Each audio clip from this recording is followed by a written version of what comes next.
Hi dear friends, എല്ലാ കൂട്ടുകാർക്കും പുതിയ വീഡിയോയിലോട്ട് സ്വാഗതം. പ്രത്യേകിച്ച് ഒരു ഇൻട്രോ കാര്യങ്ങളൊന്നും തന്നെ ഇല്ലാതെ നമുക്ക് വീഡിയോയിലോട്ട് പോകാം. ഇന്ന് ഞാൻ വന്നിരിക്കുന്നത് നല്ല സൂപ്പർ ടേസ്റ്റി ആയിട്ടുള്ള ബീഫ് വരട്ടിയതിൻ്റെ റെസിപ്പി ആയിട്ടാണ്. അപ്പോൾ എല്ലാവരും തീർച്ചയായിട്ടും വീഡിയോ ഫുള്ളായിട്ട് വാച്ച് ചെയ്യുക. ഇഷ്ടപ്പെട്ടാൽ ലൈക്ക് ചെയ്യുക. സബ്സ്ക്രൈബ് ചെയ്യാത്ത കൂട്ടുകാരുണ്ടെങ്കിൽ സബ്സ്ക്രൈബ് ചെയ്ത് സപ്പോർട്ട് ചെയ്യുക. അപ്പോൾ നമുക്ക് ബീഫ് വരട്ടിയത് എങ്ങനെയാണ് ഉണ്ടാക്കുന്നത് നമുക്ക് നോക്കിയിട്ട് വരാം.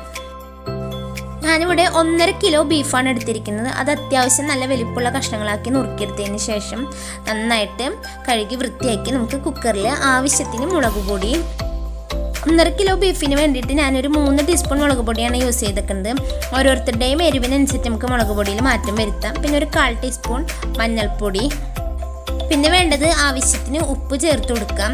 മല്ലിപ്പൊടി നമുക്ക് ആവശ്യമുള്ളെങ്കിൽ മാത്രം ചേർത്താൽ മതി, ഓരോരുത്തരുടെയും ഇഷ്ടാനുസരണം. ഞാനിവിടെ 2 ടീസ്പൂൺ മല്ലിപ്പൊടി ചേർത്ത് കൊടുക്കുന്നുണ്ട്. മല്ലിപ്പൊടി ചേർത്തില്ലെങ്കിലും പ്രത്യേകിച്ച് രുചി വ്യത്യാസമൊന്നും ഉണ്ടാവില്ല. പിന്നെ സ്പെഷ്യൽ ഇൻഗ്രീഡിയൻസ് ആയിട്ട് ഞാനിവിടെ 1 ടീസ്പൂൺ ഉലുവ കൂടി ചേർത്ത് കൊടുക്കുന്നുണ്ട്.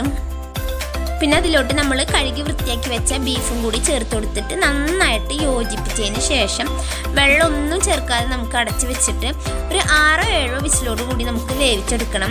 ബീഫിൻ്റെ വേവിനനുസരിച്ചും പിന്നെ കുക്കറിലെ പ്രഷർ അനുസരിച്ചും അതിൻ്റെ വേവ് വ്യത്യാസപ്പെട്ടുകൊണ്ടിരിക്കും. അപ്പോൾ ഞാനിവിടെ 7-8 വിസിൽ ചേർത്തിട്ടാണ് ഞാൻ വേവിച്ചെടുക്കുന്നത്.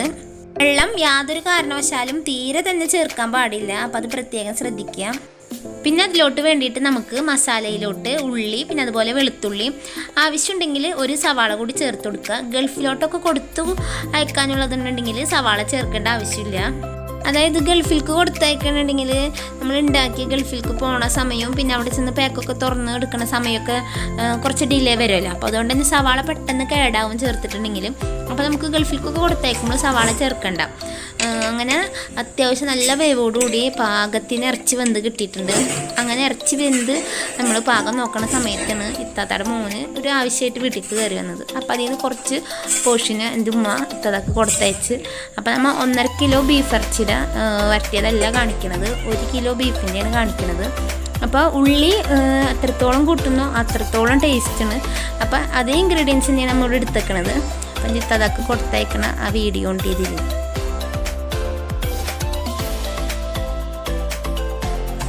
അങ്ങനെ നന്നായിട്ട് ചൂടായ ഉരുളിയിൽ നമ്മൾ പാകത്തിന് വെളിച്ചെണ്ണയൊക്കെ ചേർത്ത് കൊടുത്തിട്ട് നന്നാക്കി വെച്ച ഉള്ളി പിന്നെ വെളുത്തുള്ളിയൊക്കെ നന്നായിട്ട് ചതച്ചെടുത്തിട്ട് ഒരു സവാളയും അരിഞ്ഞ് ഇതുകൂടി ചേർത്തിട്ട് നന്നായിട്ട് മിക്സ് ചെയ്തെടുക്കുക.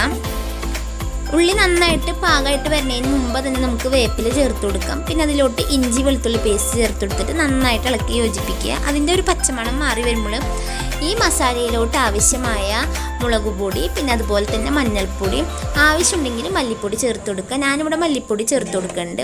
പിന്നെ ഇതിലോട്ട് ആവശ്യമായ ഉപ്പും കൂടി ചേർത്തിട്ട് നന്നായിട്ട് ഇളക്കി യോജിപ്പിച്ചെടുക്കുക. പച്ചമുളക് ഞാനിവിടെ ചേർത്തിട്ടില്ല, കുരുമുളക് പൊടിയാണ് ഞാനിവിടെ ചേർക്കുന്നത്. അത് നമ്മൾ ലാസ്റ്റാണ് കാണിക്കുന്നത്. അപ്പോൾ അത് നന്നായിട്ട് യോജിപ്പിച്ചതിന് ശേഷം അതിൻ്റെ പച്ചമണമൊക്കെ മാറാൻ വേണ്ടിയിട്ട് നന്നായിട്ടൊന്ന് അടുക്കി പെറുക്കി വെച്ചിട്ട് നമ്മൾ ഒരു മൂടിയിട്ട് ഒരു 5-10 മിനിറ്റ് നമുക്ക് റെസ്റ്റ് ചെയ്യാൻ വെക്കാം.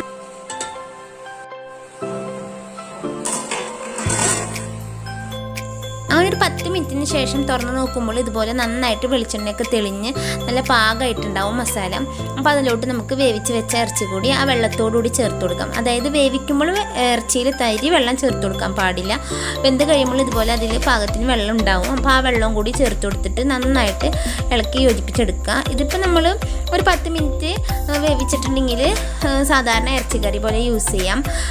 പിന്നെ ഇത് നന്നായിട്ട് ഇളക്കി പിന്നെ അതുപോലെ ആ ഒരു പച്ചമണമൊക്കെ മാറി അതിൻ്റെ വെളിച്ചെണ്ണ തെളിഞ്ഞ് അതൊരു പൊട്ടണ സമയം വരെ നന്നായിട്ട് മൊരിയിച്ചെടുക്കുമ്പോഴാണ് നമുക്ക് നല്ല ടേസ്റ്റി ആയിട്ടുള്ള ഇറച്ചി വരട്ടിയത് റെഡിയാവുക.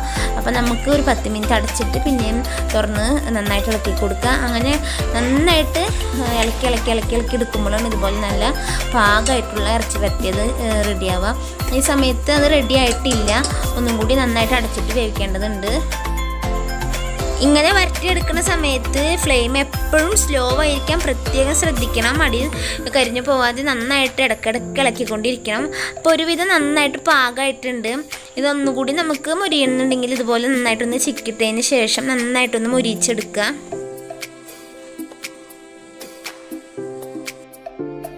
അങ്ങനെ വെളിച്ചെണ്ണയൊക്കെ തെളിഞ്ഞ് നന്നായിട്ട് നമ്മുടെ ബീഫ് പൊട്ടി വന്നിട്ടുണ്ട്. അപ്പോൾ നമുക്ക് ഈ സമയത്തോടുകൂടി നമുക്ക് മസാലപ്പൊടിയും പിന്നെ അതുപോലെ തന്നെ കുരുമുളക് പൊടിയൊക്കെ ചേർത്ത് കൊടുക്കുക. എരിവിന് ആവശ്യത്തിന് കുരുമുളക് പൊടി നന്നായിട്ട് ചേർത്ത് കൊടുക്കുക. പിന്നെ അതുപോലെ തന്നെ അറേബ്യൻ മസാലയാണ് ഞാനിവിടെ തയ്യാറാക്കി ചേർത്തിട്ടുള്ളത്. അപ്പോൾ അത് തയ്യാറാക്കിയ വീഡിയോ മുമ്പ് ഞാൻ ഷെയർ ചെയ്തിട്ടുണ്ട്. അതിൻ്റെ ലിങ്ക് ഞാൻ ഡിസ്ക്രിപ്ഷൻ ബോക്സിൽ കൊടുക്കാം, എല്ലാവരും ഒന്ന് പോയി കാണാം. അപ്പം നമ്മുടെ നല്ല ടേസ്റ്റി ആയിട്ടുള്ള ബീഫ് വരട്ടിയത് ഇവിടെ അങ്ങനെ സൂപ്പറായിട്ട് കിട്ടിയിട്ടുണ്ട്. ഇങ്ങനെ തയ്യാറാക്കിയ ബീഫ് വരട്ടിയത് ഞാൻ ഒത്തിരി ഓർഡറായിട്ട് ചെയ്തിട്ടുണ്ട്. അതായത് മിന്നാസ് പിക്കിളിൻ്റെ അച്ചാർ ഓർഡർ പോണതിൻ്റെ ഒപ്പം തന്നെ എനിക്ക് നന്നായിട്ട് ബീഫ് വരട്ടിയതിൻ്റെ ഓർഡർ കിട്ടാറുണ്ട്. അപ്പോൾ ഇത് നിങ്ങളെല്ലാവരും വീട്ടിലൊന്ന് തയ്യാറാക്കി നോക്കുക ബീഫൊക്കെ കിട്ടുമ്പോൾ.